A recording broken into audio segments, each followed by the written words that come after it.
Petite visite Tropique Marché, on y va? Alors on a le rayon jus, avec les sirops, tout ce qui suit. On a des ignames blanc, igname France, igname jaune, avocat, patates douces, des cives, persil, bananes, christophine, riz, haricots, la pâtisserie, le poisson, le lambi, attention, et les boudins, les acras. On va prendre un peu des épices, boudin, sauce chien, graines à roussir, colombo, pâte à colombo, sauce colombo et tous nos fameux piments aussi, des vrais piments. Pitié. Chez Tropique Marché, on vous attend, on vous accueille, on est ouvert. Tout est là chez Tropique Marché. C'est bien des autres, venez qu'à Tropique Marché. On vous attend. Martinique Actualité. Hier, à la cité d'Ilon, une femme de 30 ans a poignardé avec un couteau ses 3 enfants.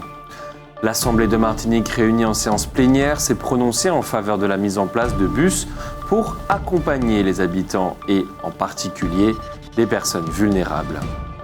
Sondage, pensez-vous que la plupart des entreprises de Martinique sont en capacité d'augmenter leurs salariés qui sont payés au SMIC? Et votre savoir et réfléchir parlera ce soir du vrai problème des partisans de la réparation.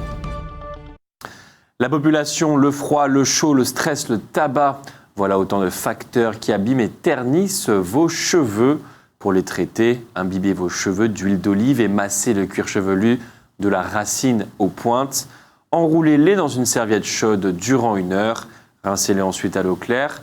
Répétez l'opération plusieurs fois par semaine. L'huile d'olive soigne aussi les irritations du cuir chevelu. La qualité de l'air aujourd'hui est moyenne.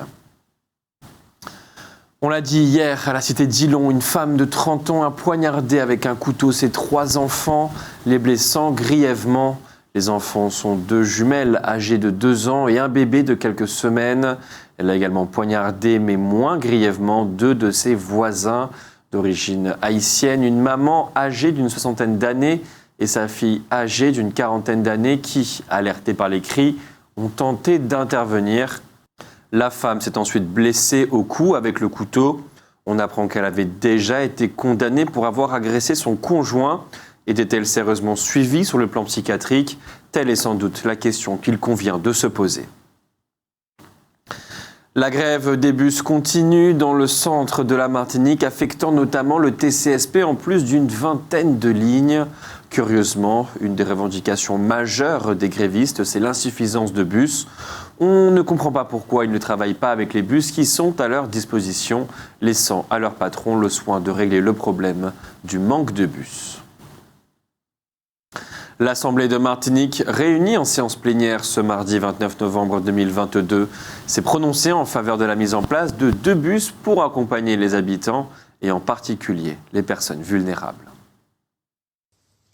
Il y aura un bus de proximité sociale, bus connecté, qui sera chargé de l'accompagnement des usagers dans leurs démarches administratives, ateliers de prise en main de l'outil numérique, espaces dédiés aux personnes handicapées, non-voyantes ou malvoyantes, et un bus santé-prévention pour les consultations de nutrition et de PMI, l'accès aux soins, dont les soins dentaires, la sensibilisation à la maladie d'Alzheimer, aux conduites addictives, drogue, alcool, écran.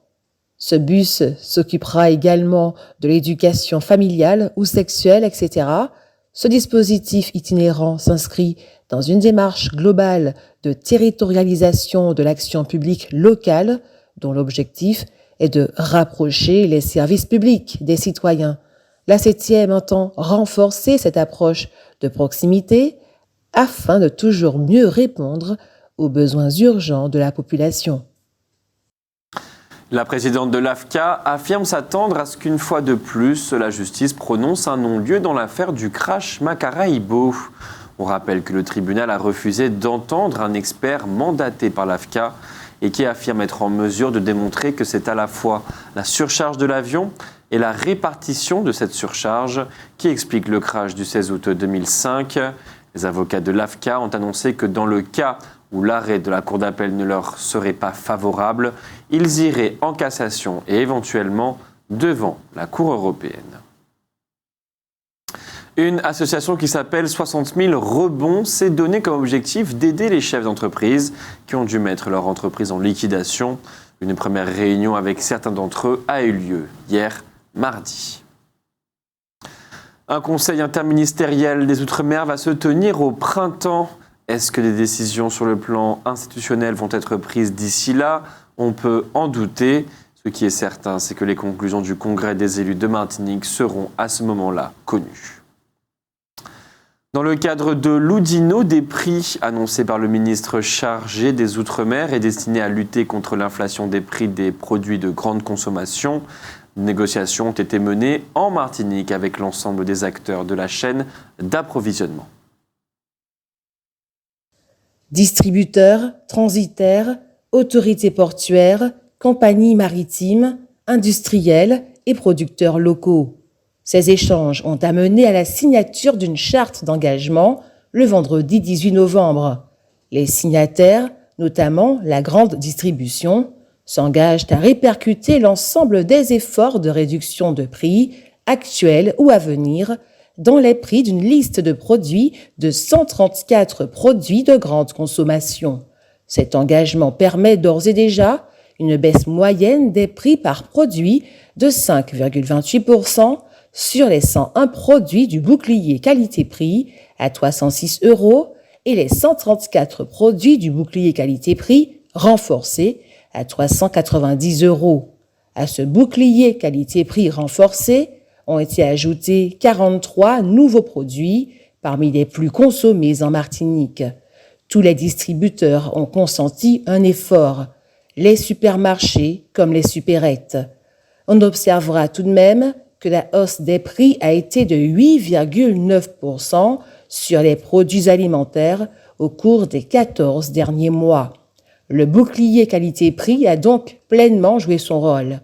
Notons que l'Observatoire des prix, des marges et des revenus et les associations de consommateurs ont été associés et informés tout au long des négociations. Hier, mardi, les membres du Conseil des jeunes citoyens qui vient d'être mis en place ont assisté à la plénière de la collectivité territoriale de Martinique. L'Association des Haïtiens en Martinique et plusieurs partis ou mouvements indépendantistes martiniquais demandent au préfet de suspendre les obligations de quitter le territoire français qui s'adresse aux Haïtiens qui résident illégalement dans notre pays.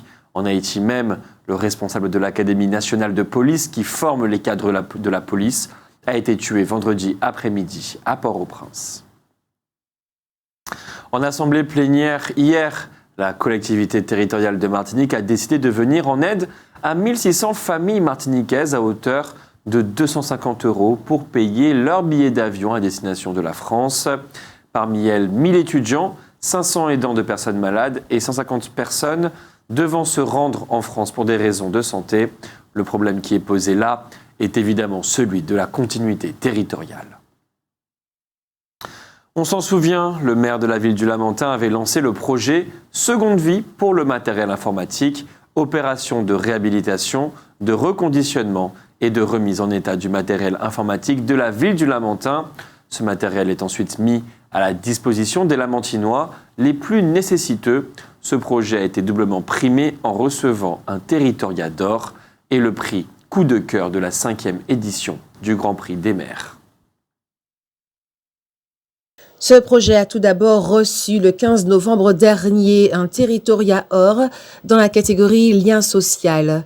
Cela s'est passé à l'hôtel de Lassay, actuelle résidence du président de l'Assemblée nationale, dans le 7e arrondissement de Paris, en présence de la présidente des prix territoriats, Sophie Primat, sénateur des Yvelines, présidente de la Commission des affaires économiques du Sénat, et de Yaël Braun-Pivet, présidente de l'Assemblée nationale. Près de 180 candidatures avaient été enregistrées et les comités d'experts avaient sélectionné 55 initiatives innovantes dans 19 domaines qui ont été soumises au vote des jurés. Le prix territorial récompense les précurseurs avec l'objectif de faire connaître et assaimer les bonnes pratiques dans tous les domaines de l'action publique locale. Le jury du prix Territoria 2022 a distingué 55 lauréats en décernant 19 Territoria or, 20 Territoria argent et 16 Territoria bronze. Le prix a été remis à José Crampel, élu délégué de la Commission de modernisation des systèmes d'information et communication de la ville du Lamentin. L'autre trophée, c'est le prix coup de cœur de la 5e édition du Grand Prix des maires, organisé dans le cadre du Congrès des maires et en partenariat avec l'Association des maires de France et des présidents d'intercommunalités. Là encore, il s'agit de récompenser les projets ambitieux et innovants capables d'améliorer la vie des concitoyens dans les communes de France. Au total, 230 villes et communes ont candidaté à cette édition du Grand Prix des maires. La remise de ce prix, récupérée par Georges-Louis Lubon, 3e adjoint au maire du Lamentin, s'est déroulée le mercredi 24 au cabaret Les Folies Bergères dans le 8e arrondissement de Paris. À noter qu'en 2018, la ville du Lamentin avait déjà participé au Grand Prix des maires et avait obtenu le prix de la catégorie développement économique pour le projet Andy Visio Job Dating, projet de recrutement en visioconférence pour personnes en situation de handicap. Le trophée a été remis à M. Lebon, conseiller municipal en charge de la culture au Lamentin. Rappelons enfin ce qu'est le projet Seconde Vie pour le matériel informatique, doublement primé donc. Comme de nombreuses collectivités et entreprises martiniquaises, la mairie du Lamentin renouvelle régulièrement le matériel informatique des services municipaux, cyberbases, écoles et satellites. Ce renouvellement a lieu principalement pour des raisons d'obsolescence, mais également pour l'évolution de ses besoins. Lors du renouvellement du parc informatique des cyberbases de la ville, il est apparu que même obsolètes, certains composants, processeurs, disques durs, situés dans les unités centrales ou certains accessoires tels que les souris, étaient toujours en état de fonctionnement alors que d'autres éléments ne l'étaient plus. Il s'agit donc de récupérer le matériel qui peut encore servir et de le reconditionner tout en formant des jeunes à ce genre de travail. On notera que cette action a également permis d'embaucher 3 jeunes, un conseiller numérique et 2 contrats PEC, tous férus d'informatique et qui apportent leurs connaissances dans ce domaine. Le 1er décembre et le 8 décembre vont avoir lieu les élections professionnelles dans la fonction publique. On est donc en pleine campagne électorale dans ce secteur. Les habitants de Mantes-Capot, qui depuis de longues années se battent pour obtenir une distribution normale de l'eau dans leur quartier, semblent être sur le point d'obtenir gain de cause. Dans l'urgence, 140 000 € vont être débloqués. L'ensemble des travaux va coûter en définitive 2 500 000 €. Michèle Emmanuel a 12 ans et elle est élève de 4e au collège Julia Nicolas. Elle vient d'être choisie pour faire partie du jury des pépites 2022 du Salon du Livre de Montreux. Ce jury est composé de 36 enfants et adolescents qui distinguent les meilleurs ouvrages, livres ou bandes dessinées consacrées aux jeunes. C'est la première fois qu'une Martiniquaise est désignée pour faire partie de ce jury. Elle vient donc rejoindre une Réunionnaise et une Guyanaise. Pas de garçons, donc. La ville de Fort-de-France a organisé un village de la famille Palais d'Isotte épisode, aujourd'hui mardi 29 novembre, de 10h à 19h au théâtre Aimé Césaire. Au programme conférences, table ronde, ateliers et débats. L'épidémie de coronavirus est repartie à la hausse dans notre pays. D'une semaine à l'autre, on a observé un doublement des personnes touchées. 30 personnes sont hospitalisées, mais aucune en soins critiques. 2 personnes sont décédées. La CTM a décidé d'intervenir dans ce qu'elle appelle la précarité menstruelle. Il s'agit d'aider les femmes, notamment les collégiennes et les lycéennes, qui n'ont pas les moyens de se payer les protections que nécessitent leurs règles. La collectivité les aidera à faire l'acquisition de serviettes hygiéniques lavables. Cela concernera dans un premier temps des zones urbaines sensibles, avant de s'étendre à toute la Martinique. Alors, Outremernews.fr, le site de l'actualité Outre-mer, 24 heures sur 24 et 7 jours sur 7. Retrouvez la chaîne Outremer News sur YouTube.